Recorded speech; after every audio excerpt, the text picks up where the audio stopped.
ನಮಸ್ತೆ. ತುಂಬ viral ಆಗ್ತಿರುವಂತಹ ABC juice ಬಗ್ಗೆ ಇವತ್ತು ತಿಳ್ಕೊಳ್ಳೋಣ. ಅದಕ್ಕಿಂತ ಮುಂಚೆ ಮಿಲ್ಕ್ ಶೇಕ್ಸ್ ಬಗ್ಗೆ ಆಲ್ರೆಡಿ ನಾನು ಇನ್ಫಾರ್ಮೇಷನ್ ವಿಡಿಯೋ ಕೊಟ್ಟಿದ್ದೀನಿ. So why it is bad, ಈಗ ಆಪಲ್ ಮಿಲ್ಕ್ ಶೇಕ್ ಇರ್ಬೋದು, ಬನಾನಾ ಮಿಲ್ಕ್ ಶೇಕ್ ಇವೆಲ್ಲ ಒಳ್ಳೆಯದಲ್ಲ. So similarly ABC juice apple, beetroot ಮತ್ತು ಕ್ಯಾರೆಟ್, ಎನಿ ಫ್ರೂಟ್ ಮತ್ತು ಎನಿ ವೆಜಿಟೇಬಲ್ ಯಾವತ್ತು ನಾವು ಮಿಕ್ಸ್ ಮಾಡಿ ತೊಗೊಳ್ಬಾರ್ದು. ಸೊ ಆ್ಯಸ್ ಪರ್ ರಿಸರ್ಚ್ ಅದು ಅಬ್ಸರ್ವ್ ಆಗಲ್ಲ ಅಂತ ರಿಸರ್ಚ್ ಆಗಿದೆ. ಸೊ ಏನು ಪ್ರಾಬ್ಲಮ್ ಆಗುತ್ತೆ ಅಂತಂದರೆ ಟೋಟಲ್ ಫೈಬರ್ ಅಬ್ಸಾರ್ಪ್ಷನ್ ಬ್ಲಾಕ್ ಆಗುತ್ತೆ. ಸೊ ಆ್ಯಪಲ್ ಮತ್ತು ಬೀಟ್ರೂಟು ಅದನ್ನು ನಾವು ರಾ ತೊಗೊಳ್ತೀವಿ, ಹಾಗಾಗಿ ಅದು ತಪ್ಪಾಗುತ್ತೆ. ಸೆಕೆಂಡು ಜ್ಯೂಸ್ ಫಾರ್ಮ್, ಅದನ್ನು ರಸ ಫಾರ್ಮಲ್ಲಿ ತೊಗೊಳ್ಳೇಬಾರ್ದು. ಥರ್ಡ್ ಎಂಟಿ ಸ್ಟಮಕಲ್ಲಿ ತೊಗೊಳ್ತಾರೆ. ಸೊ ಎಂಟಿ ಸ್ಟಮಕ್ ಕೂಡ ನಮಗೆ ಒಳ್ಳೆಯದಲ್ಲ. ಸೊ ಇವೆಲ್ಲ ನಾವು ಅಬ್ಸರ್ವ್ ಮಾಡಿದರೆ ಸೊ ಹೇಗೆ ಕನ್ಸ್ಯೂಮ್ ಮಾಡಬೇಕು ಅಂತ 3 ಮೀಲ್ಸ್ ಪರ್ ಡೇ ಅಲ್ಲಿ ತಿಂಡಿ, ಮಧ್ಯಾಹ್ನದ ಊಟ, ರಾತ್ರಿ ಊಟದಲ್ಲಿ ಪಲ್ಯಗಳು ಇದ್ದೇ ಇರ್ತವೆ. ಸೊ ಹಾಗಾಗಿ ಬಾಯ್ಲ್ ಮಾಡಿರುವಂಥ ಎಲ್ಲ ತರಕಾರಿ, ಸೊಪ್ಪು ಮತ್ತು ತರಕಾರಿಗಳು ನಾವು ಯೂಸ್ ಮಾಡಬೇಕು. ಸೀಸನಲ್ ಫ್ರೂಟ್ಸ್ ಅಂತ ಹೇಳ್ತೀವಿ, ಆ ಒಂದು ಸೀಸನಲ್ಲಿ ಬರುವಂಥ ಎಲ್ಲ ಒಂದು ಹಣ್ಣುಗಳು ನಾವು ಹಾಗೆ ತಿನ್ನಬೇಕು.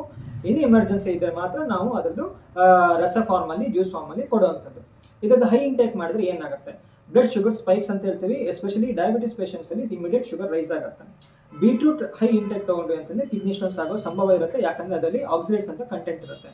BP ಲೋ ಆಗೋ ಸಾಧ್ಯತೆ ಇರುತ್ತೆ, ಯಾಕಂದರೆ ನೈಟ್ರೇಟ್ಸ್ ಕಂಟೆಂಟ್ ಇರುತ್ತೆ. ಸೊ ಹೈಪೋಟೆನ್ಷನ್ ಇರುವಂಥವ್ರು ಅಥವಾ ಮೆಡಿಕೇಷನ್ಸ್, BP ಮೆಡಿಕೇಷನ್ಸ್ ಇರೋರು ಸ್ವಲ್ಪ ಕೇರ್ಫುಲ್ ಆಗಿರಬೇಕು.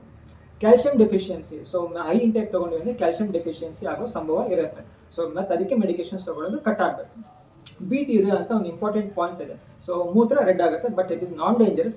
ಆದರೂ ಕೂಡ ಅದು ಹೈ ಕಂಟೆಂಟ್ ತೊಗೊಂಡ್ರೆ ನಾವು ಅದರದ್ದು ಸ್ಟಾಪ್ ಮಾಡ್ತಾ ಹೋಗಬೇಕಾಗುತ್ತೆ. ಸೊ ಇವತ್ತಿಂದ ನೀವು ABC ಜ್ಯೂಸ್ ಫಾಲೋ ಮಾಡೋ ಬದಲು ಆ್ಯಪಲ್ ಸಪ್ರೇಟಾಗಿ ತೊಗೊಳ್ಳಿ, ಬೀಟ್ರೂಟ್ ಮತ್ತು ಕ್ಯಾರೆಟ್ ಅದರ್ ತರಕಾರಿ ಜೊತೆ ನೀವು ಪಲ್ಯ ಆಗಿ ತೊಗೊಳ್ಳಿ. ಸೊ ಹೆಲ್ತ್ ಇಂಪ್ರೂವ್ ಆಗುತ್ತೆ. ಯೂಟ್ಯೂಬ್ ಇನ್ಫ್ಲೂಯೆನ್ಸಸ್ನ ಯಾವತ್ತೂ ನೀವು ನಂಬಬಾರ್ದು. ಸೊ ಅದರದ್ದು ಕ್ವಾಲಿಫೈಡ್ ಡಾಕ್ಟರ್ಸಿಂದ ಮಾಡಿದ್ರೆ ತುಂಬ ಚೆನ್ನಾಗುತ್ತೆ.